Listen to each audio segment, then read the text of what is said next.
नमस्कार मंडळी, स्वागत आहे तुमचं आपल्या चॅनलवर। आज घसा बसलाय त्याच्यामुळे आवाज थोडासा वेगळा येतोय।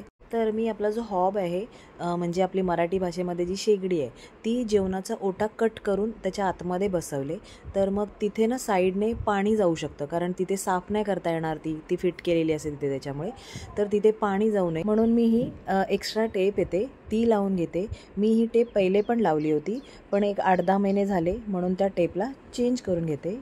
जर तुम्ही असा हॉब म्हणजे आपली जी शेगडी जर लावली असेल तर ही एक्स्ट्रा टेप नक्की लावून घ्या, खूप उपयोगी पडते आपल्याला।